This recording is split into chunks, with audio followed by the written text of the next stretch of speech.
bienvenidos. Este es un nuevo episodio de No Estoy Solo.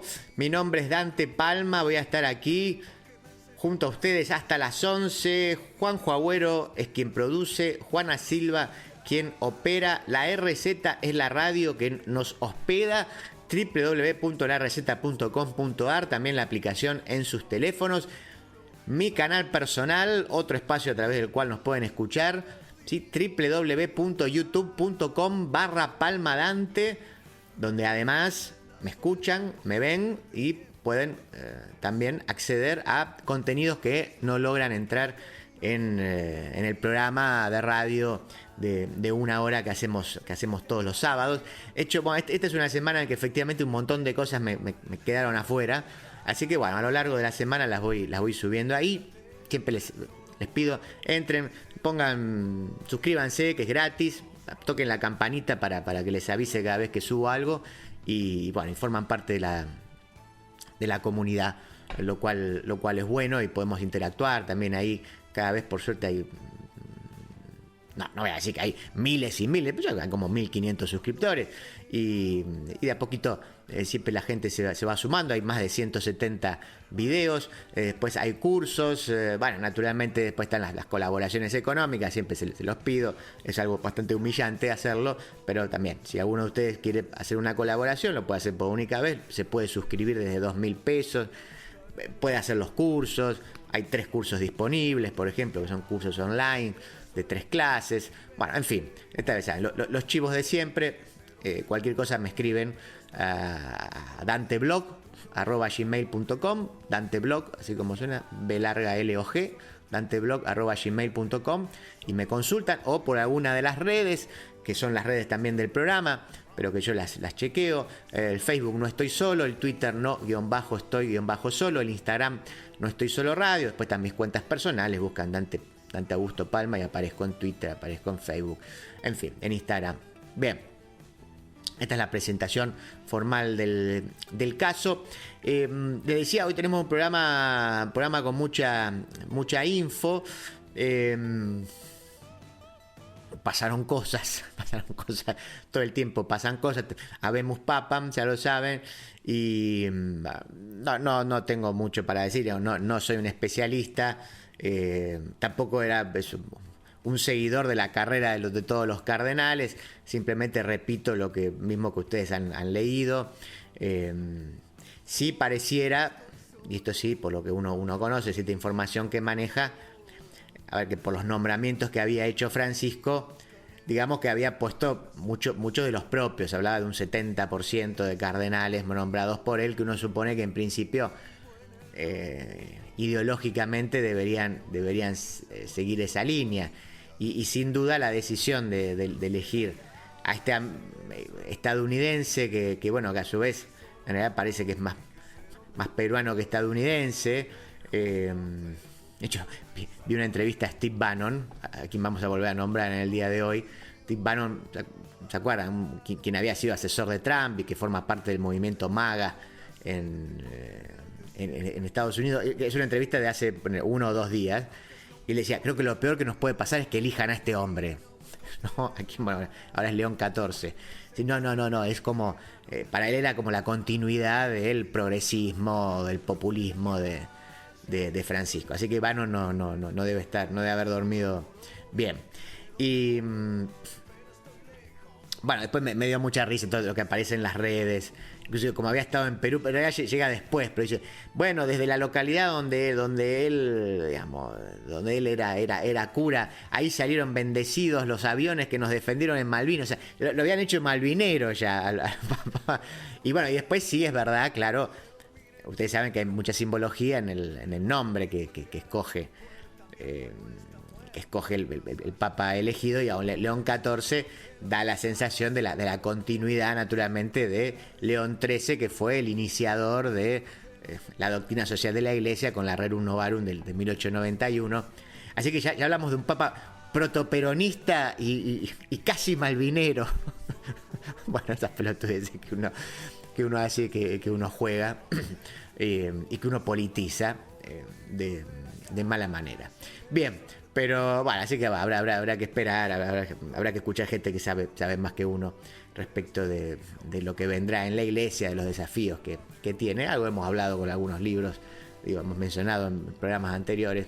Así que, bueno, ese es como el tema de la semana. Para contarles de qué va el programa, y lo voy a hacer rapidito porque hay mucho contenido y si no, en la radio me van a matar. Escuchemos juntos el audio del municipio de Merlo. Merlo crece en educación. Avanza la construcción de una nueva escuela secundaria en Pontevedra. Fortalecimiento de la infraestructura escolar y compromiso con la educación pública. Gobierno del Pueblo de Merlo. Gustavo Menéndez, Intendente. Bueno, ahora sí, respecto del contenido específico del programa, un editorial donde retomo esto de odiamos lo suficiente a los periodistas. La frase que está utilizando mucho Milei, que a su vez en realidad es una frase, obviamente, que en inglés utilizan mucho los seguidores de Trump. Yo lo hago a manera de pregunta, Milei no la hace a forma de pregunta, lo afirma, dice, no odiamos lo suficiente a los periodistas. Lo voy a preguntar y me gustaría hacer un análisis de ello. Hay una cosa ahí, creo que tienen razón los republicanos cuando llevan a los populistas, siempre atacan a los periodistas. Ustedes se imaginan cuál es mi posición al respecto de los periodistas. Así que quiero desarrollarlo y quiero meterme en algunas discusiones que en su momento se habían dado en 678, que en general, o por lo menos yo no he visto demasiado discutidas en los últimos años, ¿no? Porque ustedes saben que cuando se menciona 678, bueno, casi siempre se lo menciona en forma de estigma. Creo que había un par de discusiones valiosas que a mí me gustaría retomar y que conozco bastante de cerca. Creo que es un buen editorial, parece, ¿no? O que por lo menos les va a generar algunas preguntas. Y por otra parte, bueno, les había prometido que recién había salido. Ya sé, quizás ustedes digan, otra vez, el Eternauta, Dante, la puta madre. Y sí, está bien, sí, tengo que hablar del Eternauta, pues están todos hablando del Eternauta. Bueno, pero después voy a retomar esto. Lo escribí, pensaba, digo, ¿qué cosa original puedo decir? Todo el mundo está hablando de esto.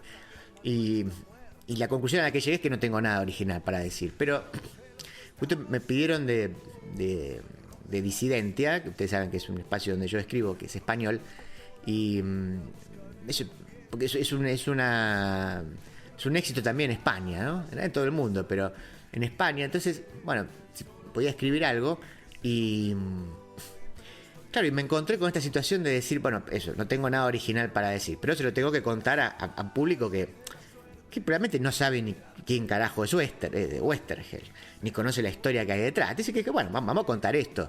Naturalmente para el público argentino son cosas quizás más sabidas, pero para el público español probablemente no. Y en ese ejercicio, que es parte del ejercicio del que escribe, digamos, tener en cuenta a la audiencia a la cual se refiere, uno está obligado en este caso a mostrar a separarse y a no dar por sentado nada. Hubo una dictadura en la Argentina entre 1976 y 1983, ese tipo de cosas, ¿no? Pero eso me generó, digo, en lo personal, les cuento lo que me pasó, me generó como una nueva conciencia de lo que había pasado en este país. ¿Sí? Es decir, claro, de golpe me estoy encontrando, este tipo lo secuestraron, lo mataron, le mataron las 4 pibas, 4 pibas que estaban 2 embarazadas. Hasta el día de hoy no sabemos qué pasa con esos pibes. Aparentemente los testigos dicen que esos pibes nacieron, o sea que quizás son pibes que ni siquiera saben quiénes son, que están sentados mirando la película y mirando la serie y no saben que la escribió su abuelo, porque no saben quién es su abuelo de verdad. Es una historia terrible, claro, ya estamos acostumbrados, digo, pero eso, al tener que contársela para un público que no la conoce, me golpeó. Me golpeó. Y entonces dije, bueno, creo que entonces vale la pena presentarla en el programa, aún para un público argentino que, insisto, hay cosas que les van a decir, ay, Dante, no me estás hablando de la dictadura, del robo de bebés, ya lo sabemos. Bueno, pero Parece que vale la pena. Así que bueno, vamos directamente al grano. Escuchemos el audio del municipio de José Cepaz y nos metemos con esto, con este editorial en forma de pregunta. ¿Odiamos lo suficientemente a los periodistas? En José Cepaz, reforzamos la seguridad en escuelas, intensificamos los patrullajes preventivos y establecimos nuevos puestos de control en zonas estratégicas del distrito para seguir mejorando el sistema de protección ciudadana. Tributo por seguridad e higiene, vencimiento 30 de mayo. Tributo por conservación de la vía pública, primer vencimiento 16 de mayo. Segundo vencimiento 30 de mayo. Pedí tu recibo por WhatsApp al 113-878-9504. Municipalidad de José Cepaz. Intendencia Mario Ishii.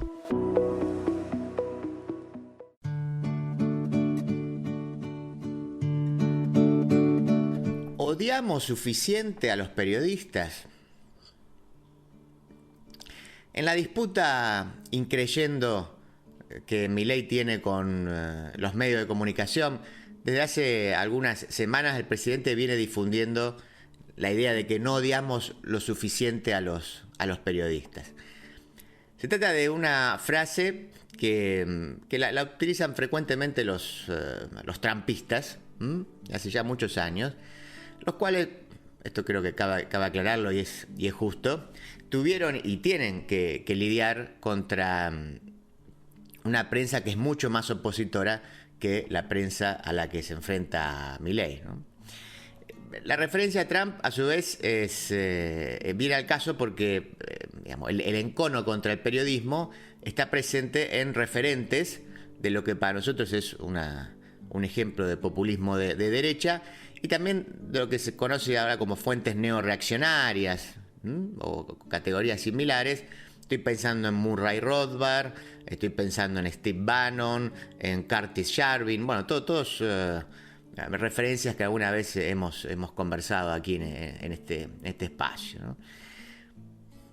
A ver, para decirlo en términos digamos, del debate argentino, ¿qué es lo que piensan estos referentes? Los periodistas serían parte de la casta. Y entonces serían, en tanto tal, en todo caso serían un engranaje, digamos, esencial del poder real, que impone condiciones al poder formal, que es el único elegido por la vía democrática. Ese sería seguramente uno de los argumentos que utilizaría Milei. Bueno, a mí me eligió la gente, a estos periodistas, no. Dicho esto, o con todo, para ser más precisos, en realidad, si ustedes rastrean un poco las declaraciones de Milei, se habla indistintamente, o se hace una crítica indistintamente a periodistas en general y a periodistas ensobrados, ¿no? O se habla indistintamente de las dos categorías, por llamarlo de alguna manera también. Lo cual, obviamente, comportaría una tensión. Ya quedaría a entender que, a ver, si fueran los periodistas ensobrados el problema, entonces el problema es una parte, el periodismo y no el periodismo en general. Habría que en todo caso decir, odiamos lo suficiente a los periodistas ensobrados. Sí, creo que se entiende. A su vez, si uno se posiciona o si uno hace foco en las acciones de Milei, pareciera como que el presidente está más cómodo en esta idea de atacar a los periodistas ensobrados y solamente una parte del periodismo. ¿Por qué? ¿O de dónde deduzco esto? Bueno, porque da entrevistas a un selecto grupo de periodistas, los cuales, entonces, bueno, deberíamos sospechar que son no ensobrados. Si bien, a su vez, es cierto que son tan poquitos que, bueno, evidentemente parecen ser una excepción, estos presuntamente no ensobrados. Asimismo, se da que los periodistas presuntamente no ensobrados son los que coinciden ideológicamente con el presidente, o los que, no diría, al menos, no lo incomodan con el sano ejercicio de la repregunta, de lo cual se seguiría que el ensobramiento, si se me permite el término, pareciera funcionar en realidad como una categoría ideológica antes que moral. Es decir, son ensobrados los que no piensan como yo. Son ensobrados los que no piensan como yo. El problema, claro, está que el presidente, o en el presidente, uno podría decir, las diferencias ideológicas muchas veces se confunden con diferencias morales.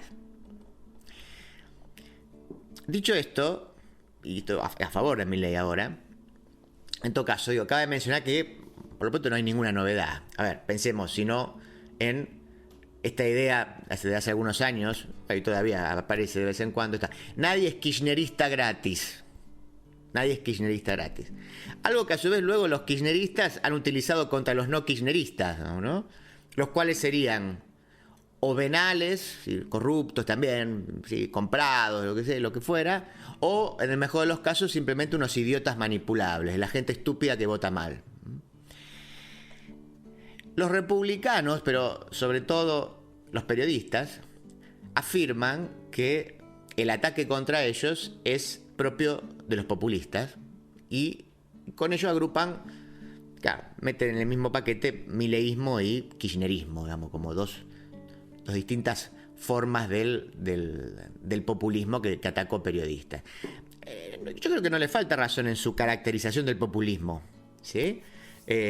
Más allá de que, claro, en esa indiferenciación, que es una indiferenciación y una maniquea, digamos, ¿no?, se manejan, como siempre, de forma corporativa. Es que, ustedes se acordarán, si contra Menem estábamos mejor y contra Cristina estábamos incómodos porque nos corrían por izquierda, bueno, contra Milei estamos mejor que nunca porque somos víctimas del más malo, el más malo del mundo, el incorrecto perfecto, el puteador y discriminador de las agendas minoritarias que el buenismo debe defender. Estamos en el mejor de los mundos posibles.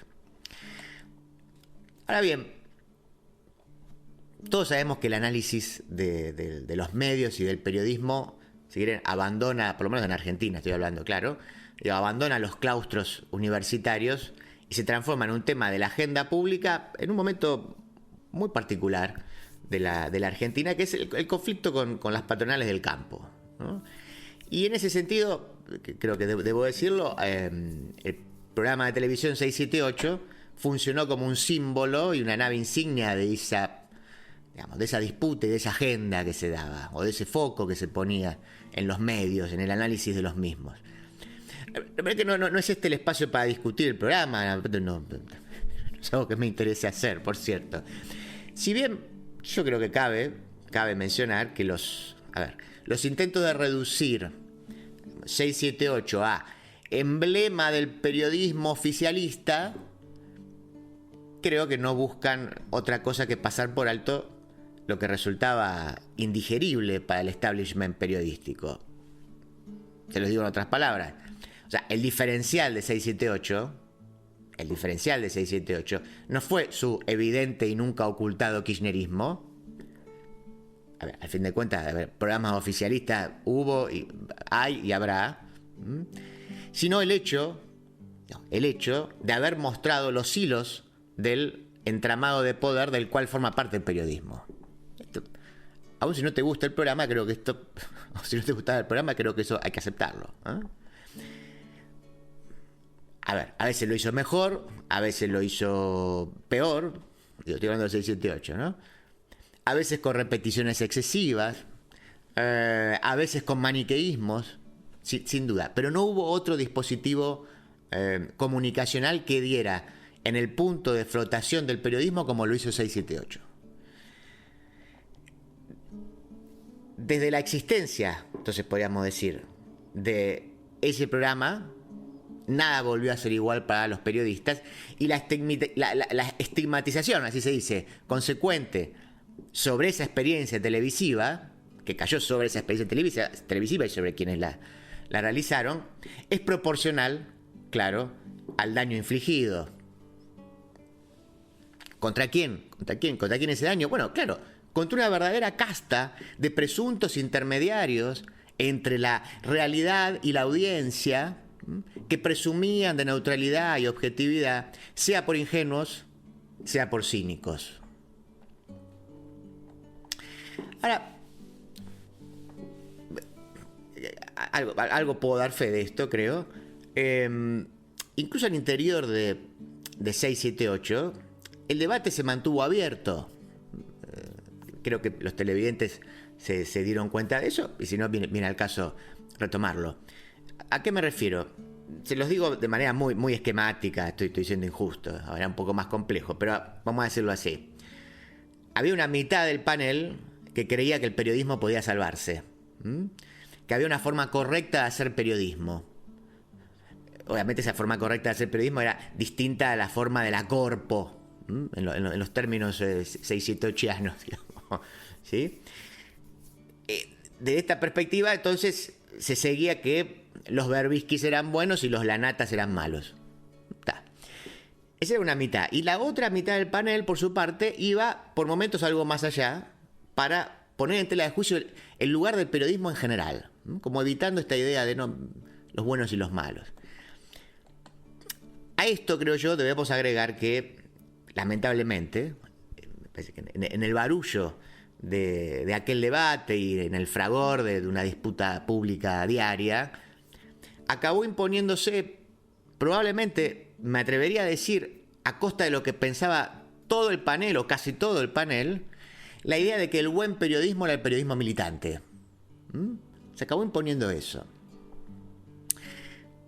Y por si esto no alcanzara, entre los propios que no entendían y los ajenos que tergiversaban, por vivos o por tontos, no importa, se instaló que el periodismo militante era aquel que militaba la causa correcta, y que en tanto tal, entonces, frente a una realidad incómoda, debía sacrificar la verdad en pos del beneficio de la facción.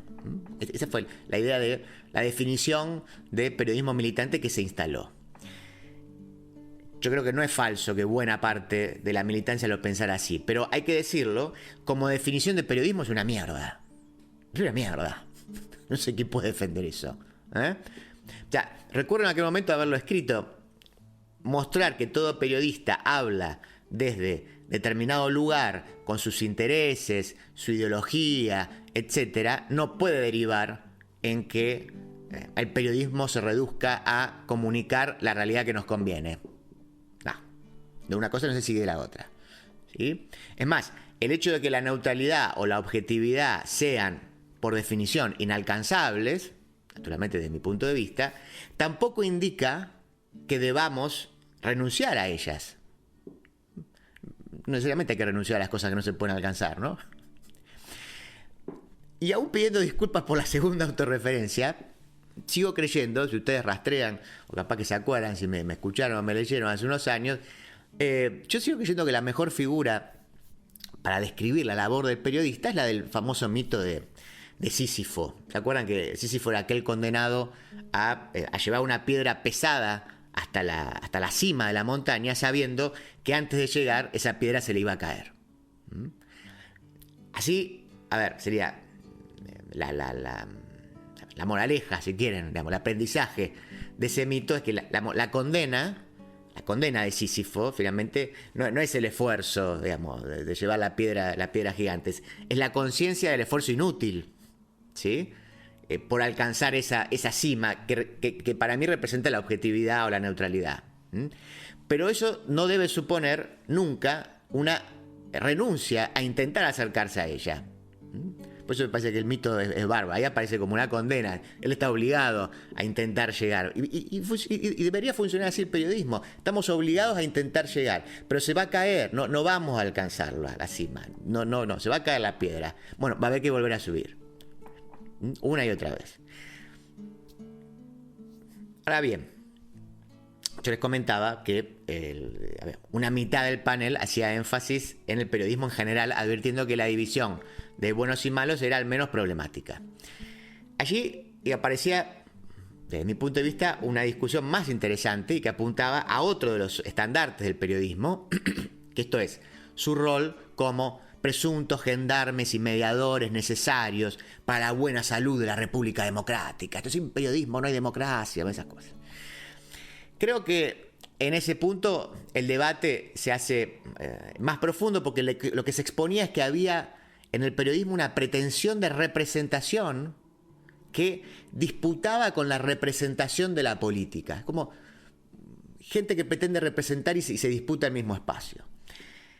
El periodista así, o sea, no solo representaría y contaría la realidad tal cual es, sino, digamos, en este caso, o siendo solo un medium, vamos a decirlo así, neutral entre la verdad y la audiencia, sino que también representaría, y esto ya muy trillado, pues, lo que la gente dice, lo que la gente piensa, lo que la gente necesita. De hecho, es usual escuchar periodistas de distintas líneas ideológicas afirmar, por ejemplo, a nosotros nos eligen todos los días. ¿Por qué lo hacen? Bueno, para distinguirse justamente de los políticos que son elegidos cada 2 o 4 años o 6 o lo que fuera. El punto es que para poder sostener ese lugar privilegiado que ninguna otra profesión ostenta, el periodista necesita instalar que no pertenece a una facción, o sea, que no representa a una parte.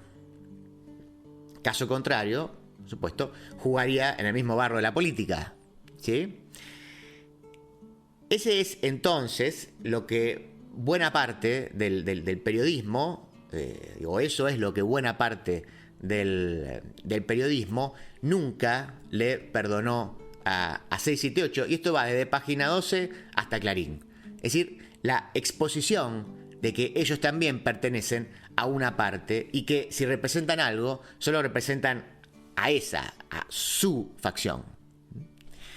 A su vez, nótese que esta perspectiva podría interpretarse a favor de los que ven en el mileísmo y en el kirchnerismo como dos formas de populismo, por derecha y por izquierda respectivamente. Y no están del todo errados si entendemos que por populismo, esta idea de buscar una relación sin mediaciones entre el líder y el pueblo. Desde esa definición, parece que tienen razón. Sin embargo, desde un punto de vista, no sé cómo llamarlo, vamos a decirlo así, llamemos doctrinal, el kirchnerismo tiene una ventaja con el mileísmo en este punto, en el sentido de que la crítica al periodismo como representante del pueblo viene acompañado de la revalorización de la política como único espacio de representación popular a través de elecciones que no serán diarias, sin duda, pero que son, o deberían ser, quizás, ¿sí?, algo más profundas y racionales que la decisión de hacer un zapping. Disculpe que lo diga así, delata mi edad, pero se entiende, ¿no? O cambiar el video de YouTube que estamos viendo, el canal de streaming. Por supuesto que la mayoría de nuestros políticos no estén a la altura y que su inoperancia explique la llegada de Milei, eso es otra cosa. Pero lo cierto es que en la política, cabe decirlo, están representadas todas las partes, mayor o menor medida, y o sea, no solo las del gobierno de turno, están las otras partes también. Para Milei, en cambio, la política es la casta, es una categoría directamente moral ya, y en ese sentido la ausencia de toda mediación, sea la del periodismo, sea la de otras instituciones o instancias, no importa acá, establecería una relación directa, ya no con toda la diversidad de ideas y posicionamientos representados en la política, sino con una sola postura. ¿Con cuál? Bueno, con la del líder, con la de él. Claro, ese líder que ha sido elegido no solo por el voto popular, sino también, como si esto no alcanzara, por las infalibles fuerzas del cielo. Celebramos los 224 años de la ciudad de Ensenada. Este sábado 10 de mayo vení a disfrutar del Festival Aniversario junto a artistas locales y el cierre a cargo de Ángela Leiva. Con acceso libre y gratuito, te esperamos en Ortiz de Rosas y Horacio Sestino desde las 17 horas. Un año más de historia, un año más de crecimiento. Municipalidad de Ensenada, gestión Mario Seco. De la tierra del buen vino nace Finca El Recuerdo, una propuesta elegante, semidulce y amable, con la identidad del Malbec argentino. Finca El Recuerdo. desde Mendoza, dándole identidad a tu mesa. Granja Las Delicias de Marta. Pollos, patos, conejos, pavitas, pollos grandes criados a maíz, todos realmente de granja. Encontranos en Rivadavia 8351, puesto 85, Mercado Vélez Sarsfield. Pedidos al 4671-7079. Ahora también aceptamos tarjetas de crédito. Lo de Lalo, asador criollo, carne de gran calidad, en un espacio cálido y acogedor. Reservas al 4701-5993, www.lodelalo.com.ar, Avenida Congreso 2011, esquina O'Higgins. El 18 de mayo se votan legisladores de la ciudad con boleta única electrónica. Se eligen 30 legisladores por un mandato de 4 años para proponer, debatir y votar leyes de la ciudad. En estas elecciones no se eligen jefe de gobierno, senadores ni diputados nacionales. Vas a poder consultar el lugar y mesa donde votás en el padrón electoral. Recordá que el voto es obligatorio. Más información en buenosaires.gov.ar/elecciones. Instituto de Gestión Electoral. Buenos Aires Ciudad. Ingresá a corazondezonasur.com.ar, la primera web municipal de adopción animal de Berazategui. Vas a poder conocer y adoptar perritos y gatitos e informarte acerca de todos los servicios disponibles para cuidar a los animalitos de compañía en tu ciudad. Berazategui, corazón de Zona Sur. Berazategui Municipalidad. Una mañana, tras un sueño intranquilo, Dante Palma se despertó convertido en un monstruoso insecto. No estoy solo. 9ª temporada. Pueden estar en libros, artículos o haberse transmitido de boca en boca. Pero, para conocerlas, a veces necesitan una explicación. No estoy solo. Te invita a la academia. Grandes ideas en clases breves. Me pidieron para una plataforma española que escriba algo sobre el Eternauta, porque ustedes saben, no solo en Argentina, sino bueno, en España también, pero a lo largo de todo el mundo se ha transformado en estos días en la serie más vista, esos fenómenos que suceden de vez en cuando, casi siempre a través de estas plataformas o de las plataformas más importantes como Netflix. Y estaba pensando si bueno, me lo pidieron, digo, lo iba a hacer, pero naturalmente cuando uno escribe para otro país que quizás no conoce los detalles, digamos, de la historia argentina, bueno, naturalmente tiene que hacer enfoques que son distintos. Hay cosas que uno cuando le habla a una audiencia en Argentina supone algunas cosas que para una audiencia extranjera no debería hacer. Y entonces también lo que sucede es que quizás cuando un argentino lee lo que uno escribe para otras audiencias, se va a encontrar con un montón de cosas que ya conoce. Así que en ese sentido se los advierto. Probablemente en estos próximos minutos no encuentren, si vos sos argentino, claro, nada original o nada que no sepas o nada que no hayas escuchado en estos últimos días. Pero sí, les digo lo que me pasó a mí cuando me enfrenté al papel, digamos.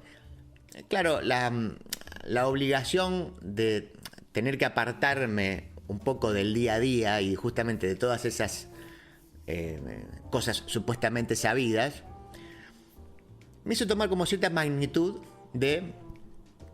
Bueno, obviamente a mí no me interesa hablar de la serie en sí, digamos, me interesa hablar de la historia que hay detrás, especialmente de Westergel, la historia trágica que hay.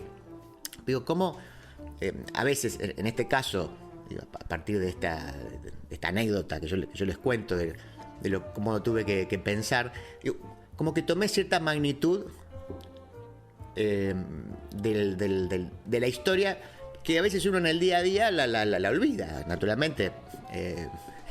Uno siempre lo tiene presente, ¿no? Por lo menos si comparte un cierto conjunto de ideas respecto de la historia argentina. Pero está claro que no vive todo el día pensando en lo que pasó en la dictadura. Y esta me parece que fue una buena excusa para repensar algunas cosas y notar algunas consecuencias que siguen hasta el día de hoy. Y vuelvo a insistir, probablemente sin originalidad. No van a encontrar acá algo que... ¡Qué maravilloso! ¡Qué reflexión! No se me había ocurrido. No. Sí, seguro que se les ocurrió. Pero creo que vale la pena. Así que si tienen ganas, quédense ahí unos unos minutitos.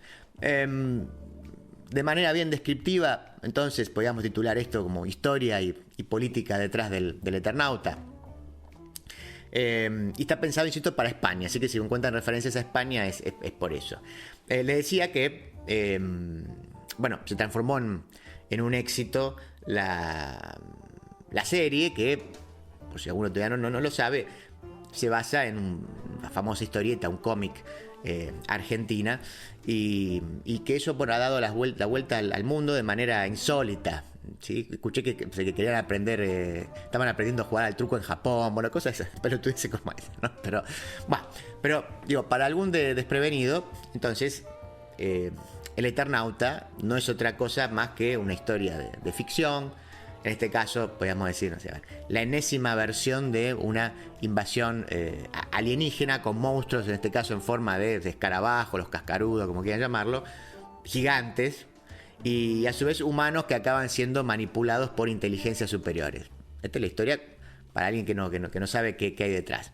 Sin embargo, justamente creo que hay un trasfondo tan rico que explica la historia y el origen de la historieta, y a su vez tan trágico, que me parece que vale la pena repasarlo.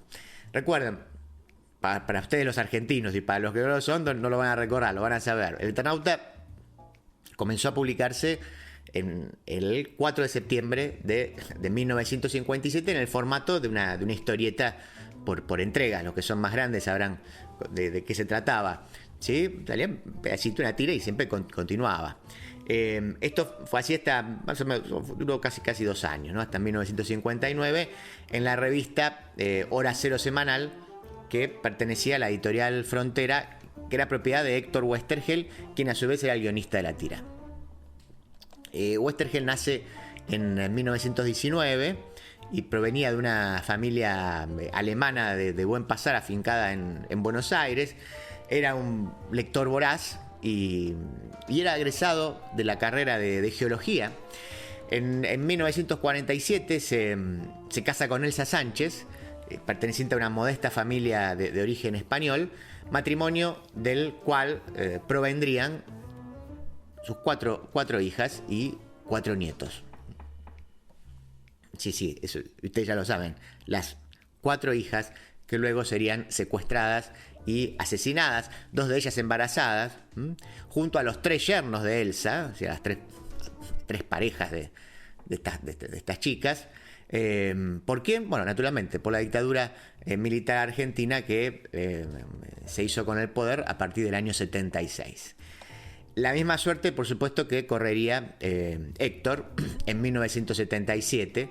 Por cierto, de modo que, Elsa, sí, su mujer, y 2 de sus nietos, recuerda que eran 4, pero había 2 que nacieron en cautiverio, fueron en principio los únicos sobrevivientes. Si bien, claro, todavía hay esperanzas de encontrar a aquellos 2 bebés que, por los testigos, sí, parece que nacieron. Y podrían ser en el día de hoy parte de esa lista de, uno supone, ustedes, insisto, si son argentinos lo saben más todavía, de algo así como una suerte de 400 bebés que al día de hoy se cree viven sin conocer su verdadera identidad. La historia entonces de la familia Westergel es sin duda de las más trágicas de la historia argentina y ha marcado sin duda a una generación entera. Héctor era un hombre, digamos, de izquierda, pero que al momento de escribir El Eternauta, insisto, en 1957, no tenía una militancia activa. Era una suerte de libre pensador que, como buena parte de la izquierda de la época, si no era antiperonista directamente, era muy crítica del gobierno de Perón. Sin embargo, en palabras de su propia esposa, quien ustedes saben, Elsa muere en 2015, el mayo francés y la militancia de sus hijas cambia radicalmente la cabeza de Héctor, ¿no? Es como que primero entran las pibas, que eran jovencitas, creo que la más grande tenía 25. Y cambia la cabeza de Héctor a tal punto que en los años 70 decide militar en Montoneros, que era, ustedes saben quiénes son, digamos, la guerrilla de la izquierda peronista, y donde era el viejo, porque era un tipo grande, creo que tenía 58 cuando entra, o cuando lo secuestran. No, cuando lo secuestran tenía 58. En el 77. Y nunca fue un tipo de tomar las armas, él se ocupaba de la prensa. Ahora, el giro ideológico de Westergel se puede observar claramente. Esto también lo veía recién unos videos de Stagnaro, del director de la serie, donde él mismo también decía esto, ¿no? Que bueno, claramente si uno ve lo que se conoce como el Eternauta 2, que se publica ya bien entrados los años 70, incluso con un Westergel en la clandestinidad, aquella versión es mucho menos sutil. Stagnaro decía, a mí esa versión a mí no me interesa, es muy, muy panfletaria, ¿no? Se abandona toda metáfora para ya hablar de invasiones del imperialismo, o exponer todos los lugares comunes de la moral revolucionaria, como cuando, al tener que elegir, disculpen como se dice ahora, el spoiler, en un momento tiene que elegir entre salvar a la hija y a la esposa, o salvar a un pueblo, y él termina decidiendo salvar al pueblo porque el deber así lo impone. Esta última versión no tuvo el éxito de la primera, la cual a su vez había tenido ya una reversión, me refiero a la primera, en 1919 con el gran artista el Alberto Breccia, quien había reemplazado en ese momento a Solano López. Después vuelve Solano López. Esta reversión, decía la de Breccia, tampoco funcionó bien. El propio Breccia en algún momento dijo, no, la culpa es mía, eran mejores los dibujos de Solano López. Increíble, también lo vi en una entrevista. De modo que en realidad es la original de 1957 la que ha quedado en la memoria, como un hito de la historieta hispanoamericana, que debe leerse, por supuesto, en el contexto de Guerra Fría, el cine clase B estadounidense, esa influencia, y la literatura de aquellos años donde, ustedes saben, las invasiones alienígenas estaban como a la orden del día. La diferencia, claro está, es que para nosotros es especial porque la historia transcurre en una Buenos Aires nevada o con nieve, donde los protagonistas, por ejemplo, juegan al truco, entre otros tantos guiños a la idiosincrasia porteña. Por eso también eso lo hace especial. Ha circulado mucho, pero se los voy a leer porque ahí está el eje. Es el prólogo que hace Westergel ya en los 70, a la primera edición en libro, porque hay un momento que se toma toda la saga y se la publica en formato libro. Dice así: siempre me fascinó la idea de Robinson Crusoe. Me lo regalaron siendo muy chico, debo haberlo leído más de 20 veces. El Eternauta inicialmente fue mi versión del Robinson. La soledad del hombre rodeado, preso, no ya por el mar, sino por la muerte. Tampoco el hombre solo de Robinson, sino el hombre con familia, con amigos. Ahora que lo pienso, se me ocurre que quizás por esta falta de héroe central, el Eternauta es una de mis historias que recuerdo con más placer. El héroe verdadero del Eternauta es un héroe colectivo, un grupo humano. Refleja así, aunque sin intención previa, mi sentir íntimo. El único héroe válido es el héroe en grupo, nunca el héroe individual, nunca el héroe solo. Ahí termina la cita. Bueno, entonces digo, esta idea de héroe colectivo, que en esta primera, que por lo menos, no sé, a mí me pareció esto, por lo menos en esta primera temporada, ya prometieron que hay una segunda, no está del todo desarrollada, más allá de los eslogans, o de alguna frase que aparece.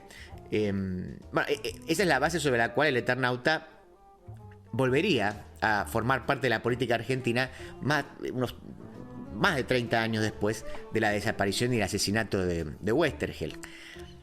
Ustedes saben, efectivamente, hacia septiembre de 2010, en el marco de un acto con la juventud peronista, la militancia kirchnerista recrea la figura de un Eternauta ya sin arma, sin el arma, pero con la máscara y con el atuendo contra la nieve tóxica, pero ubica allí a Néstor Kirchner, y lo reproduce en esta cosa del infinito, siguiendo la estética de Andy Warhol con los colores. Lo habrán visto, obviamente.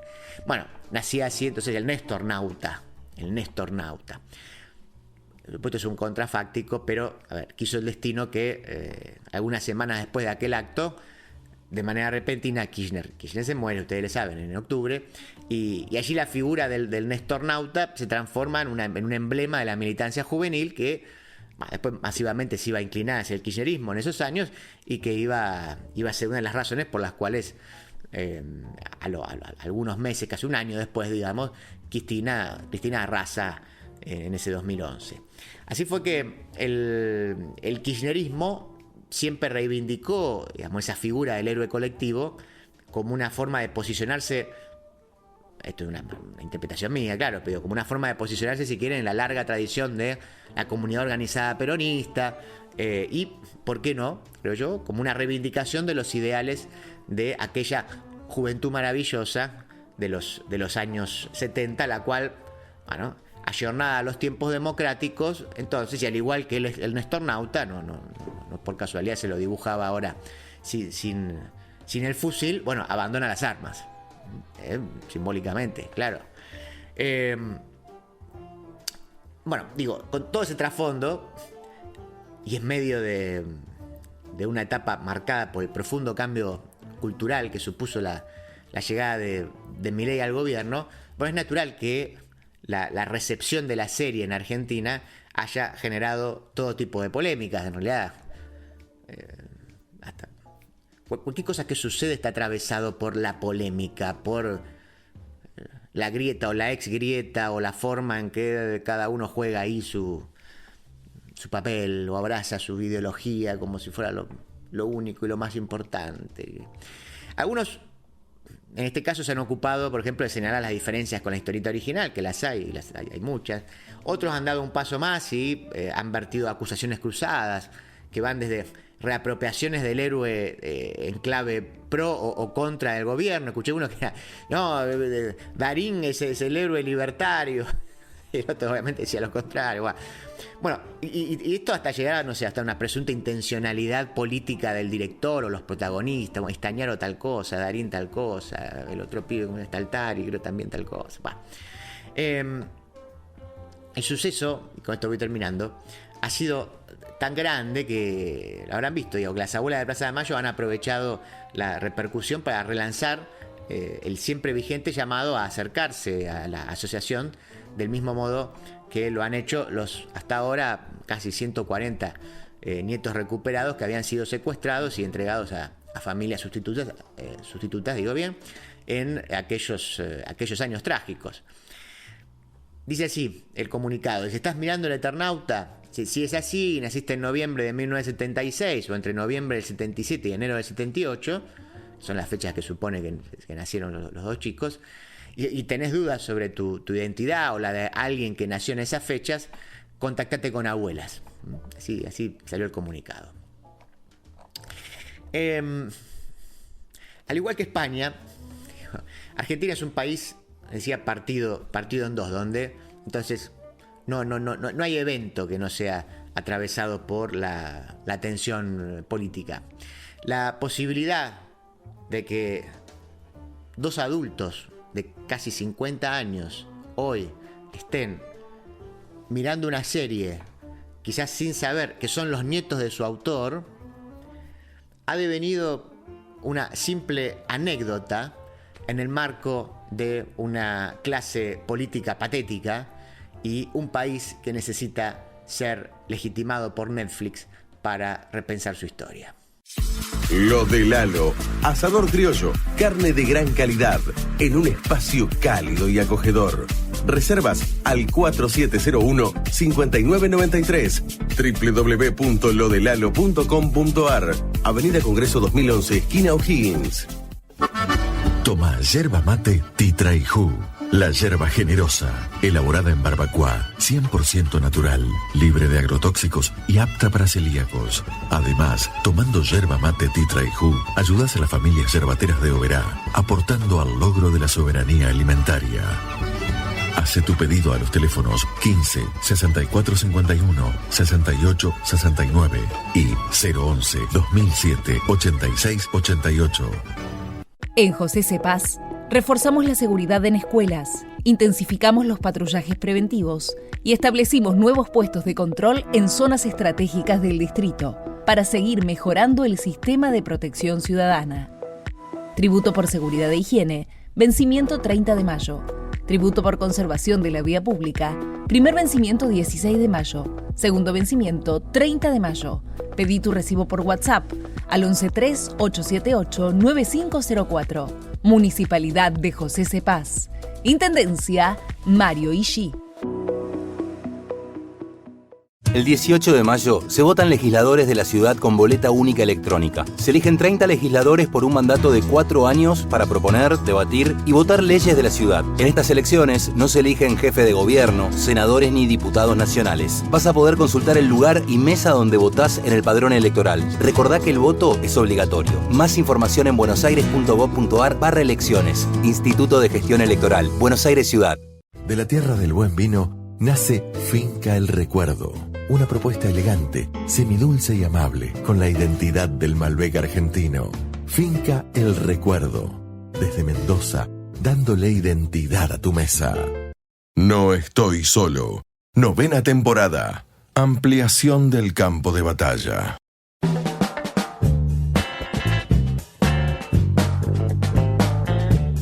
Momento de agenda cultural, momento en el cual ustedes saben que siempre tengo que arrancar diciendo no tengo tiempo, Juana me va a matar, me voy a pasar. Bueno, así que efectivamente todo eso está sucediendo en este momento. No tengo tiempo para nada, salvo para escuchar este audio con una invitación que me interesa. A ver. Hola Dante y oyentes de No Estoy Solo. Soy Verónica Costa, cantante de tango y actriz. Y quería invitarlos al próximo show en el que estaremos presentando, junto con Andrés Linesky, en piano, el disco Tangos antes del fin. Será el miércoles 14 de mayo a las 20:30 horas en el Centro Cultural de la Cooperación, dentro del ciclo Tangos de Miércoles, que se lleva a cabo allí hace muchos años. Es una invitación a compartir con nosotros un breve recorrido por alguno de los tantos paisajes que nos ofrece el tango, ¿no? Que son tan nuestros, tan de todos los días. Con versiones originales de tangos clásicos y también con tangos nuevos compuestos por Andrés Linesky. Los esperamos entonces, el 14 de mayo a las 20:30 horas. Las entradas están disponibles por Alternativa Teatral y también en la boletería del Centro Cultural de la Cooperación, que queda en Avenida Corrientes 1543. Nos vemos allí. Bueno, algo de tiempo, sí, por supuesto. Recién acabamos de hablar del Eternauta. Si sos la única persona que todavía no la viste, tenés que verla, naturalmente, para participar de la discusión pública, que no sé qué significa ya eso.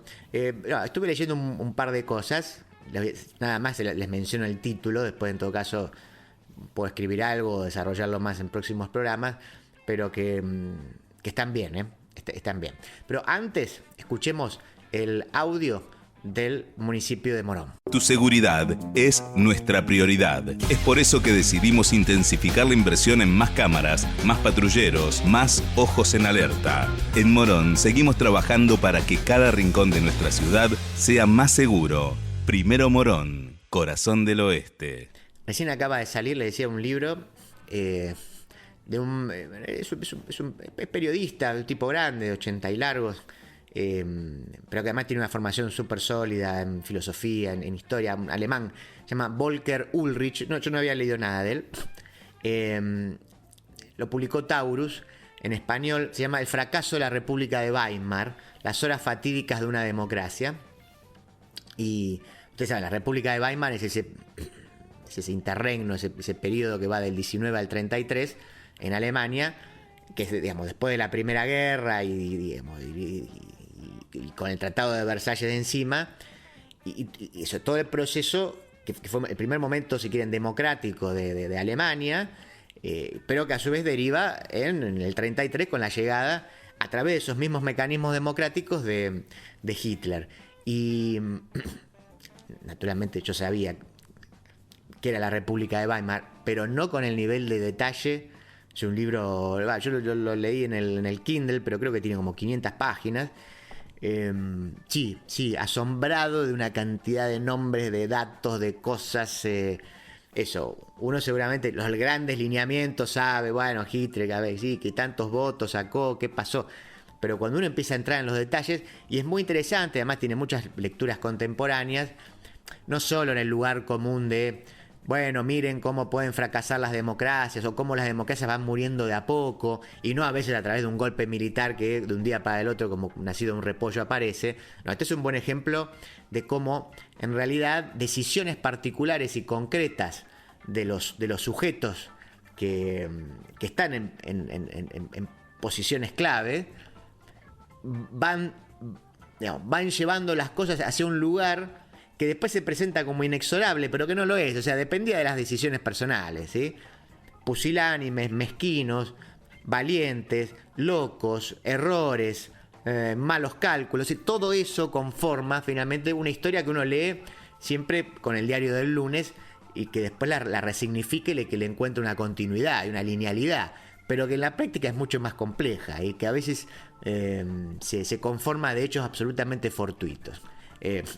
Digo así rápido, por ejemplo, o sea, Hitler, entre comillas, estaba muerto un mes antes de asumir como canciller. Y pasa, ahí hay unas intrigas, tranza con von Papen, y von Papen a su vez porque estaba molesto porque Hindenburg lo había echado, entonces tranza con Hitler y a partir de ahí Hitler, que estaba muerto, llega al poder. Algo que era impensable porque Hindenburg no quería saber nada, por ejemplo, ¿no? Así que se llama, insisto, El fracaso de la República de Weimar, las horas fatídicas de una democracia. Lo publicó Taurus, el autor es Volker Ullrich. Escuchemos el audio del municipio de Berazategui. Una mañana, tras un sueño intranquilo, Dante Palma se despertó convertido en un monstruoso insecto. No estoy solo. 9ª temporada. Ingresá a corazondezonasur.com.ar, la primera web municipal de adopción animal de Berazategui.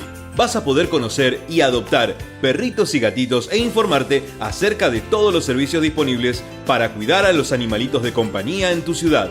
Berazategui, corazón de Zona Sur. Berazategui Municipalidad.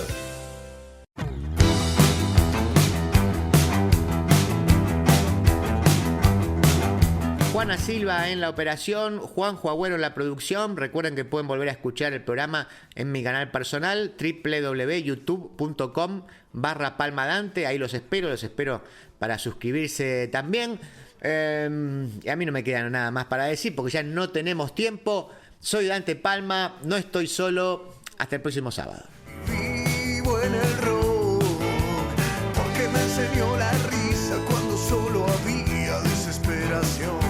El rock de la calle y de la suerte.